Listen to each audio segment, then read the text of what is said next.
स्वागत है आपका। प्रदेश प्लस देख रहे हैं आप। मैं हूं आपके साथ आस्था कौशिक। बुलेटिन की शुरुआत एक बड़ी खबर से हम करने जा रहे हैं। उत्तराखंड में पहाड़ से मैदान तक मुसीबत देखने को मिल रही है।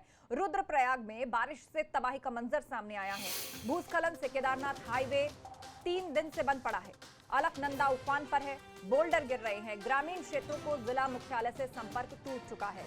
तो लगातार तीसरे दिन भी केदारनाथ हाईवे पूरी तरह से ब्लॉक है। बारिश हो रही है, लैंडस्लाइड हो रही है, उसके चलते रास्ते बंद हो रहे हैं। पहाड़ दरकने की खबरें जगह जगह से आ रही हैं। रुद्रप्रयाग में बारिश से तबाही का मंजर है। अलकनंदा पूरे उफान पर है। वेग देखिए आप नदी का, जो भी इसकी चपेट में आए सब कुछ बहा ले जाए। ये नदी इस तरह से ये उफान पर बह रही है। आप देखिए कैसे एक छोटा सा मंदिर जो उसके किनारे बना था पूरा समा चुका है। पहाड़ से मैदान तक मुसीबत ही मुसीबत देखी जा रही है। केदारनाथ हाईवे 3 दिन से बंद है। क्रेन्स को लगाकर वहां से बोल्डर और बड़े बड़े पत्थर हटाने का काम किया जा रहा है, लेकिन अभी इसमें वक्त लगेगा। कल हाईवे चौड़ीकरण के दौरान भी लैंडस्लाइड हुआ था। लगातार बारिश हो रही है जिसके कारण चट्टानें टूटकर गिर रही हैं। हाईवे ब्लॉक हैं, गांव तक पानी जा रहा है और चट्टानों का मलबा पहुंच रहा है, जिसके कारण लोग भी अपना घर खाली करने को मजबूर हैं। तो उत्तराखंड में पहाड़ से लेकर मैदान तक मुसीबत ही मुसीबत देखी जा रही है। अपडेट के लिए रुक करते हैं। रोहित डिमरी हमारे संवाददाता जुड़ रहे हैं फोन लाइन पर। रोहित बताइएगा, हम तस्वीर दिखा रहे हैं, अलकनंदा पूरे उफान पर है। केदारनाथ हाईवे लगातार तीसरे दिन भी बंद है। कितना वक्त और लगेगा? यहाँ लोगों की मुसीबत बढ़ती जा रही है। बारिश का सिलसिला जारी है। बारिश गाँव में ज्यादा तैनात हाईवे बंद हो चुका है। यहाँ मिल दिया है गाँव में ज्यादा लोग। तो लगता है रोहित की आवाज हम तक साफ नहीं पहुंच पा रही है, लेकिन हम तस्वीरें आपको दिखा रहे हैं। देखिए कैसे यहाँ पर नदी और नाले पूरी तरह से उफान पर हैं। दूर तक बहता हुआ पानी है। शहरों के भीतर सड़कें लबालब हैं। गांव में ये पानी घुस चुका है। लोग अपना घर खाली करने को मजबूर हैं। और बड़ी बात तो ये, जो गांव है मुख्य मार्गों से उनका संपर्क ही टूट गया है। कई जगह तो लोग जान जोखिम में डालकर 2 व्हीलर उसी पानी में से होकर निकालने को मजबूर हैं, क्योंकि शहरों से पूरी तरह संपर्क कट गया है। दवाइयों की जरूरत है, रसद की जरूरत है, उसके लिए ऐसे जान हथेली पर रखकर लोगों को जाना पड़ रहा है। और देखिए हाईवे ब्लॉक है। केदारनाथ हाईवे 3 दिन हो चुके हैं, अभी तक खुला नहीं है। मलबा हटाने का काम जारी है, लेकिन अभी उसमें वक्त लगेगा। जहां तहां गाड़ियों की कतारें फंसी हुई नजर आती हैं। ग्रामीण क्षेत्रों का जिला मुख्यालय से संपर्क टूट चुका है। और देखिए एक छोटा सा मंदिर जो बना हुआ था नदी के किनारे, वो भी उसके अंदर समा चुका है। तो आप जलस्तर का अंदाजा लगाइए। बारिश होती जा रही है और जलस्तर जो है वो दिन ब दिन बढ़ता जा रहा है। एक बार फिर से रोहित से बातचीत की कोशिश करते हैं। रोहित, मुख्य मार्गों और जिला मुख्यालय से संपर्क कट चुका है कुछ गांवों का। कितनी दिक्कतें लोगों को आ रही हैं गांव के अंदर, और क्या कुछ चीजों की कमी भी है जिससे ग्रामीण जूझ रहे हैं?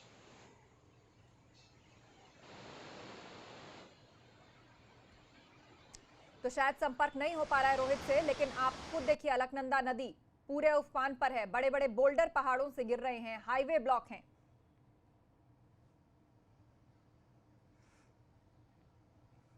और ये 3 तस्वीरें देखिए, हर तरफ पानी ही पानी है। सड़कों पर मलबा है और पहाड़ दरक रहे हैं। तो आप अंदाजा लगाइए कि क्या हालत इस वक्त उत्तराखंड में है। क्या पहाड़, क्या मैदान, सभी जगह बाढ़ बारिश का प्रकोप जारी है। अलकनंदा नदी पूरे उफान पर। नदी किनारे बना ये मंदिर भी इसके अंदर समा गया। छोटा सा मंदिर किनारे बनाया हुआ था, और वो भी देखिए अब केवल उसकी छत ही दिख पा रही है। सड़कों पर मलबा पड़ा हुआ है। जहां तक आप नजर दौड़ाएंगे केवल पानी और सैलाब ही नजर आता है। सड़कें गायब हैं क्योंकि सब कुछ पानी के भीतर डूब चुका है। पहाड़ दरक रहे हैं, लैंडस्लाइड्स हो रही हैं। बड़ा बड़ा मिट्टी का मलबा जो है वो ऊपर से बहकर आ रहा है। कहीं बादल फटने की घटनाएं हो रही हैं। कुल मिलाकर लोगों की जो मुसीबत है वो बढ़ती जा रही है।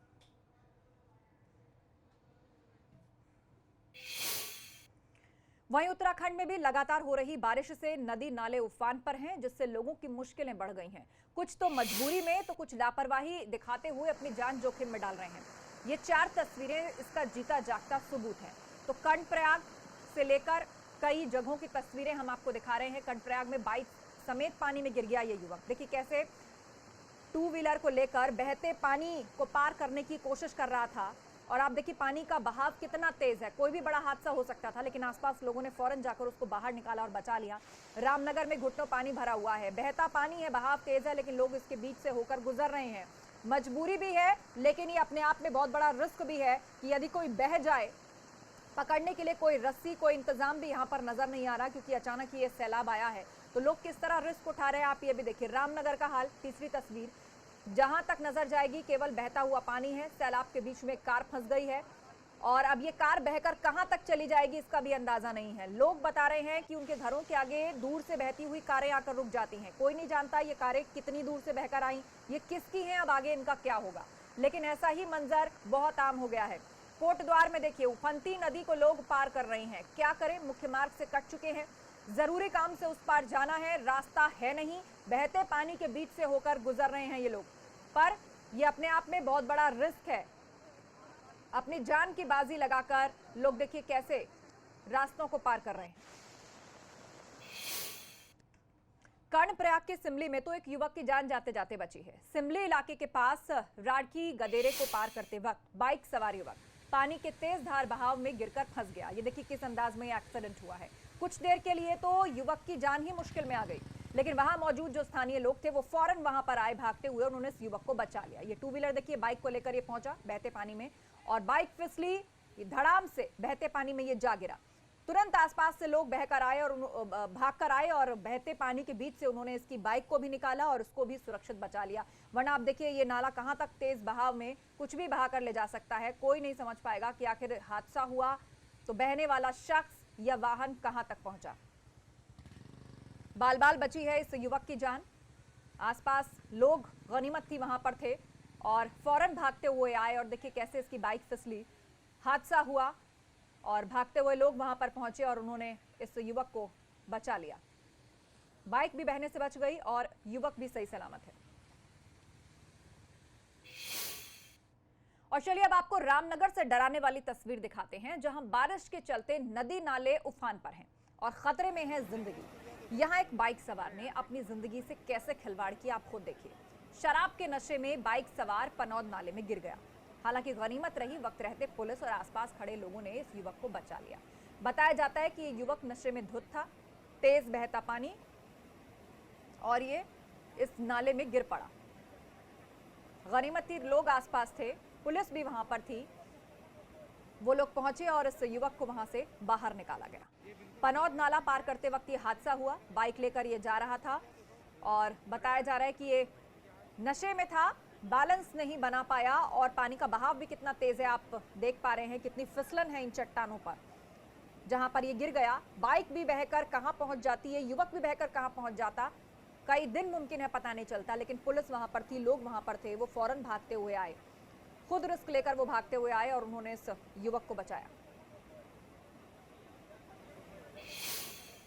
उधर रामनगर के धनगढ़ी नाले में तो एक कार ही बह गई। बताया जा रहा है कि यहां अचानक मूसलाधार बारिश शुरू हुई और इस नाले में अचानक से पानी आ गया, जिसके कारण दूसरी तरफ से आ रही कार तेज बहाव की चपेट में आ गई। हालांकि अभी तक कार सवारों के बारे में कोई जानकारी नहीं मिल पाई है, जबकि कुछ लोगों का कहना है कि कार सवारों को समय रहते निकाल लिया गया था। इसके अलावा तेज बहाव में एक बाइक बहने की भी जानकारी मिली है, जिसमें बाइक सवार सुरक्षित है। तो ये घटनाएं आम हो चली हैं। नदियां नाले उफान पर हैं, बहाव इतना तेज है, इसकी चपेट में आकर वाहन भी बह रहे हैं और कहीं वाहन सवारों की जान भी जा रही है तो कहीं लोगों की मदद से उन्हें बचा भी लिया जा रहा है। घंटों रेस्क्यू ऑपरेशन चलाए जा रहे हैं। इतना ही नहीं, लोगों को और उनके मवेशियों के साथ भी जो लोग फंसते हैं उनको भी बचा लिया जाता है। लेकिन जिस जगह लोग नहीं है या पुलिस नहीं है दूर दूर तक, वहां पर पता नहीं चलता कि गाड़ी कहां गई या बहने वाला युवक कहां गया। पर रामनगर में नाले के तेज बहाव के बीच में एक कार चपेट में आई। देखिए आप पेड़ के पास देख पा रहे हैं, ये कार फंसी हुई है। हालांकि कुछ लोग जानकारी दे रहे हैं कि कार सवारों को सुरक्षित बचा लिया गया, लेकिन ये कार फंस गई। पहाड़ों में हो रही लगातार बारिश के कारण कोटद्वार के आसपास की नदियां उफान पर हैं, जिसके कारण लोगों को अपनी जान जोखिम में डालकर नदियों को पार करना पड़ रहा है। यहाँ के स्थानीय लोगों में अव्यवस्था को लेकर प्रशासन के खिलाफ जमकर आक्रोश है। उनका आरोप है कि हर साल बारिश में यहाँ के हालात इसी तरह के हो जाते हैं और इसके बावजूद प्रशासन लोगों की सुरक्षा के लिए एक पुल का निर्माण तक नहीं करा सका। लोगों ने सरकारों पर इलाके की उपेक्षा के आरोप लगाए। स्थानीय लोगों के मुताबिक कई बार नदी को पार करते वक्त कई लोगों की जान भी जा चुकी है। तो कोटद्वार में एक पुल की दरकार है और तकरीबन हर साल यहाँ यही हाल होता है, पर फिर भी प्रशासन की तरफ से कोई इंतजाम इन लोगों के लिए नहीं करवाया गया। हर साल बारिश में नदी उफनती है, लोग यही शिकायत करते हैं और ऐसे ही उफनती नदी को पार करने की मजबूरी इन लोगों की है। किसी भी वक्त कोई हादसा हो सकता है। 70 साल पहले यहाँ एक सड़क बनाई गई थी और इलाके की उपेक्षा के कारण लोगों में भारी गुस्सा है। उनका कहना है कि एक पुल की दरकार है। हर साल मांग उठती है, लेकिन फिर भी प्रशासन इस ओर ध्यान नहीं देता। जिंदगी का रिस्क इन दिनों उत्तराखंड में बहुत ज्यादा है। सिर्फ घर से बाहर निकलने पर ही नहीं, बल्कि लोग घर के अंदर भी मुश्किल में हैं। पिथौरागढ़ में तो दिल दहला देने वाला हादसा हुआ है, जहां अचानक एक मकान भर भराकर गिर जाता है, जिसमें 4 लोग मलबे में दब जाते हैं और 3 की मौत हो जाती है। एक महिला इसमें घायल बताई जा रही है। मतलब घर से बाहर निकले तो भी जिंदगी मुश्किल में, और घर के अंदर भी लोग सुरक्षित नहीं है। यहाँ पर एक मकान भर भरा कर गिर गया, 4 लोग इस दौरान घर के अंदर मौजूद थे, 3 की मौत हो गई है, एक महिला गंभीर रूप से घायल है। बाहर खतरा, घर में भी जोखिम। तो लोग आप समझ लीजिए कि इस वक्त किस खौफ के साए में जी रहे हैं।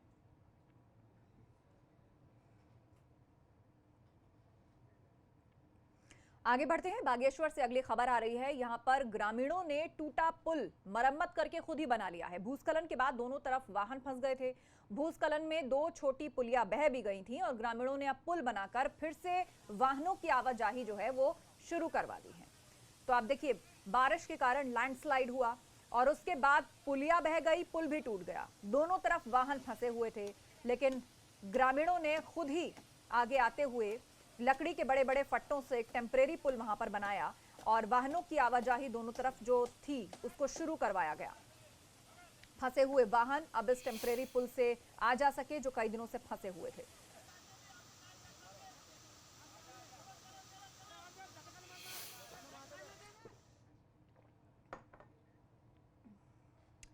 तो कहीं एक जगह नहीं, उत्तराखंड में हर जगह बहुत बुरे हालात हैं। लोगों में दहशत है क्योंकि उन्हें जान जोखिम में डालनी पड़ रही है। हर खतरे की, हर लापरवाही की तस्वीरें आप एबीपी गंगा पर लगातार देख रहे हैं। और अब ये 3 तस्वीरें जो हम आपको दिखा रहे हैं, इनसे आप बदहाली का अंदाजा लगा सकते हैं। रुद्रप्रयाग, बड़कोट और जोशीमठ की ये तस्वीरें हैं।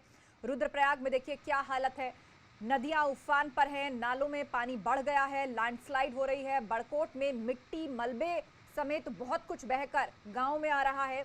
जोशीमठ में देखिए बड़े बड़े पत्थर और बोल्डर चट्टानों से टूट के गिरे हुए हैं। प्रशासन की तरफ से हटाने का काम किया जा रहा है, लेकिन अभी आप खुद देखिए कितने बड़े ये पत्थर हैं और इनको वहां से हटने में वक्त लगेगा। तो रास्ते ब्लॉक हैं, इनको खोलने में अभी टाइम लगेगा, लेकिन तब तक लोगों के लिए एक बहुत बड़ी असुविधा है। तो दूर दूर तक डराने वाला मंजर है, मुश्किल में जिंदगी है और उसके बीच में फंसे हैं लोग।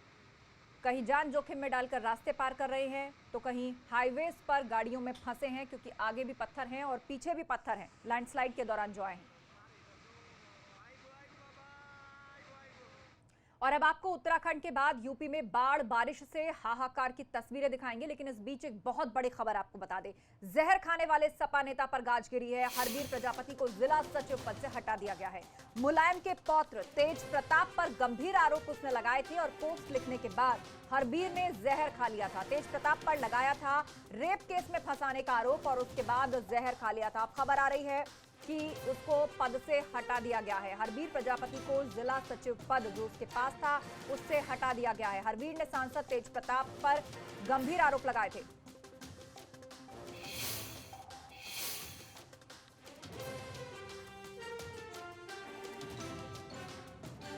तो हरबीर सिंह ने सांसद तेज प्रताप पर रेप के आरोप में फंसाने के इल्जाम लगाए और उसके बाद जहर खा लिया था। अब खबर यह आ रही है कि पद से हटा दिया गया है।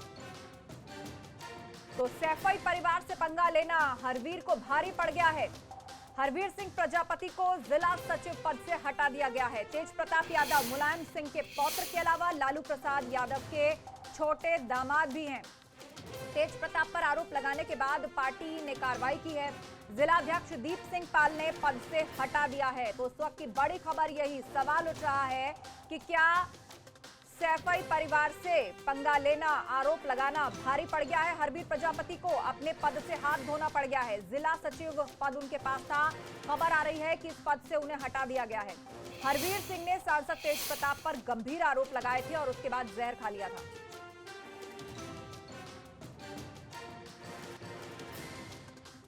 उधर ग्रेटर नोएडा एनटीपीसी दादरी की लापरवाही किसानों पर भारी पड़ी है। यहां के जारचा थाना क्षेत्र के एनटीपीसी से पानी निकालने के लिए बनाए गए नाले की सफाई न होने के कारण बारिश का पानी ओवरफ्लो होकर पटरी के ऊपर से उतर गया और खंडेरा, नूरपुर, वीरपुरा, नगला मिलक में भर गया, जिसके कारण ग्रामीणों की सैकड़ों बीघा से ज्यादा फसल डूब गई।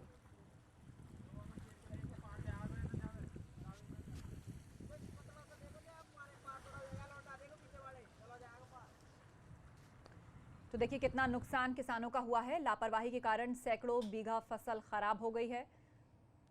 एनटीपीसी दादरी की लापरवाही उजागर हुई है, जिससे किसानों को बड़े पैमाने पर नुकसान हुआ है। उधर बागपत से एक हैरान करने वाली खबर सामने आई है। यहां एक किसान ट्रैक्टर लेकर अंडरपास क्रॉस कर रहा था, लेकिन उसे अंदाजा ही नहीं था कि पानी इतना भी गहरा हो सकता है कि उसका ट्रैक्टर पानी में समा जाएगा। लिहाजा ट्रैक्टर तो फंस गया, लेकिन किसी तरह से लोगों ने उसको रेस्क्यू कर उसकी जान बचाई। किसान ने रस्सी के सहारे ऊपर आकर अपनी जान बचाई। तो देखिए, ये किसान ट्रैक्टर पर बैठकर रास्ते से जा रहा था। रास्ते में पानी था और उसे अंदाजा नहीं था कि पानी इतना ज्यादा है कि ट्रैक्टर ही डूब जाएगा। लिहाजा ट्रैक्टर डूब गया और ये भी पानी में फंस गया, लेकिन आसपास लोगों की मदद से रस्सी पर चढ़कर ये ऊपर आया और लोगों ने इसकी जान बचाई। पानी में फंसे किसान को किस तरह लोगों ने रेस्क्यू कराया, ये तस्वीर हमने आपको दिखाई है। उधर बहराइच में मूसलाधार बारिश से मैदानी इलाकों में हालात भयावह होते जा रहे हैं। यहाँ के नाना पारा, महसी, कैसरगंज, मेहीपुरवा तहसील क्षेत्र के करीब 8 दर्जन गांव पानी में जलमग्न हैं, जिससे लोगों की मुश्किलें बढ़ गई हैं। उनका जीना दूभर हो गया है। घाघरा नदी, घोड़देवी और एल्ग्रिन ब्रिज पर नदियां खतरे के निशान से ऊपर बह रही हैं। हालांकि जिला प्रशासन की तरफ से बाढ़ चौकियां बनाई गई हैं, जहां पीड़ितों को राहत सामग्री भी बांटी जा रही है। और जो सामग्री दी जा रही है वो बाढ़ पीड़ितों के लिए नाकाफी साबित हो रही है, ऐसी भी खबरें हमें मिल रही हैं। तो करीब 8 दर्जन गांव में बाढ़ का पानी आ चुका है। लोग बेघर हैं और इसी पानी के इर्द गिर्द जीने को मजबूर हैं। उधर गोंडा में घाघरा नदी का जलस्तर लोगों को डरा रहा है। यहां जलस्तर खतरे के निशान से 1 मीटर से कम होकर 75 सेंटीमीटर पर तो पहुंच गया, लेकिन लोगों की मुश्किलें कम होने का नाम नहीं ले रही। कर्नलगंज के नखारा गांव में आधा दर्जन मजरे बाढ़ की चपेट में आ गए हैं, तो तरबगंज तहसील क्षेत्र तटबंध कटने से कई घर भी प्रभावित हुए हैं।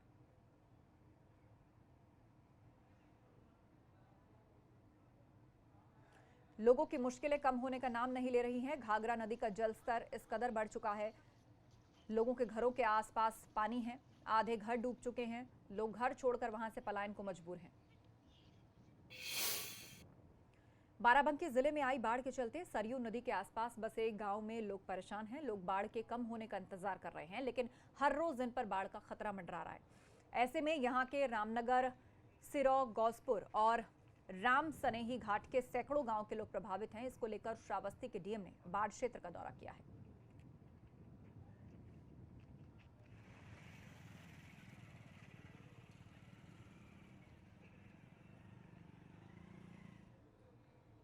उधर वाराणसी में भी गंगा का जलस्तर लगातार बढ़ रहा है। 1 सेंटीमीटर प्रति घंटे की रफ्तार से बढ़ रहे जलस्तर ने घाट के किनारों और मंदिरों को अपने आगोश में ले लिया है। किनारों पर रहने वाले लोगों की दिक्कतें बढ़ गई हैं, वो दहशत में हैं।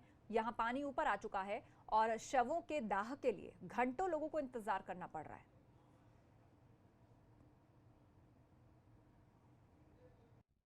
नगरी में मोक्षदायिनी का उफान जारी है। आप देखिए 1 सेंटीमीटर प्रति घंटा की रफ्तार से जल का स्तर बढ़ रहा है और किनारे पूरी तरह से जल में विलीन हो चुके हैं। कई घाटों का आपसी संपर्क पूरी तरह से बाधित है। आप देखिए चारों तरफ आपको जल ही जल दिखाई देगा। इन घाटों पर कभी कोई पैदल चलकर जा सकता था, लेकिन आज वहां पर जल का स्तर आपको दिखाई देगा बढ़ा हुआ।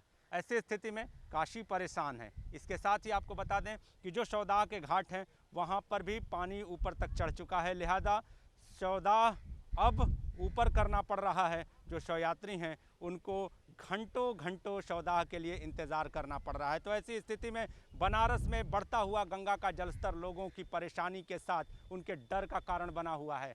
हर ओर दिक्कतें हैं, प्रशासनिक इंतज़ाम नाकाफ़ी हैं और लोग मदद की गुहार लगाते नजर आ रहे हैं। कैमरामैन विशेष के साथ नीतीश कुमार पांडे, एबीपी गंगा, वाराणसी। यहाँ वक्त एक छोटे से ब्रेक का। खबरें अभी और भी हैं, जल्द हाजिर होंगे।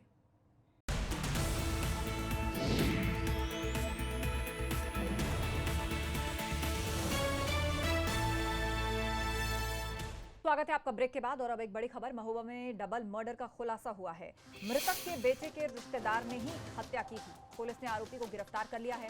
घर के अंदर दंपति की हत्या की गई। बड़ी खबर महोबा से आ रही है, जहां पर एक हत्याकांड का खुलासा हुआ है। और खबर ये कि मृतक के बेटे के रिश्तेदार ने ही उसकी हत्या की थी। पुलिस ने आरोपी को भी गिरफ्तार कर लिया है। मृतक के बेटे के रिश्तेदार ने ही उसकी हत्या की थी। महोबा में डबल मर्डर का खुलासा हुआ है। पुलिस ने आरोपी को गिरफ्तार भी कर लिया है और अब आगे की तफ्तीश की जा रही है। हत्या के पीछे आखिर क्या मंशा थी,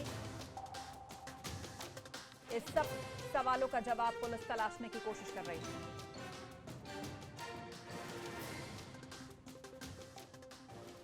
उधर नोएडा में भाजपा नेता चंदगी राम यादव का महिलाओं के बीच डांस का एक वीडियो वायरल हुआ है। ये वीडियो श्री कृष्ण जन्माष्टमी के दिन एक कार्यक्रम का बताया जा रहा है। भाजपा के महामंत्री के इस वायरल वीडियो को सोशल मीडिया पर तेजी से वायरल किया जा रहा है। साथ ही इस वीडियो के बाद नेताजी की खूब किरकिरी हो रही है। कहा यह जा रहा है कि नेताजी ने डांस के दौरान मास्क तक नहीं पहन रखा था।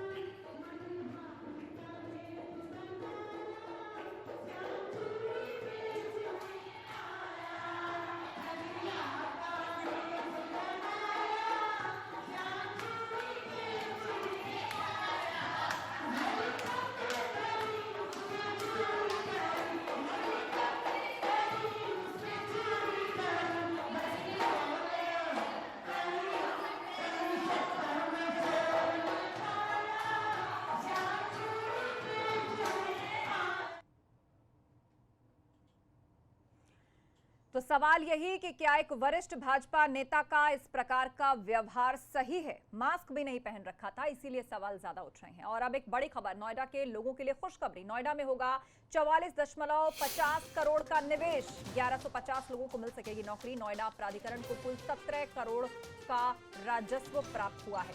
नोएडा प्राधिकरण के 251 से 450 वर्ग मीटर के औद्योगिक प्लॉट हुए ड्रॉ। 29 प्लॉट किए गए आवंटित। 5 प्लॉट स्टार्टअप, 8 विस्तारित और 16 सामान्य श्रेणी में थे। वहीं इन प्लॉट के लिए नोएडा के सेक्टर 80 में 13,050 वर्ग मीटर की जमीन आवंटित की गई। तो नोएडा के लोगों के लिए ये राहत भरी खबर है। जॉब अपॉर्चुनिटीज आने जा रही हैं। और एक और बड़ी खबर दिल्ली से, संसद का मानसून सत्र चलाने पर सहमति। एक दिन लोकसभा, दूसरे दिन राज्यसभा चलेगी। सूत्रों के हवाले से बड़ी खबर आ रही है। सितंबर के दूसरे हफ्ते में शुरू हो सकता है मानसून सत्र। तो संसद के मानसून सत्र को लेकर यह अहम जानकारी सामने आई है। इसको चलाने पर सहमति बन गई है और सहमति है कि एक दिन लोकसभा और दूसरे दिन राज्यसभा का सत्र चलेगा। इसी के साथ इस बुलेटिन में बस इतना ही, लेकिन आगे की खबरों के लिए आप जुड़े रहिए हमारे साथ।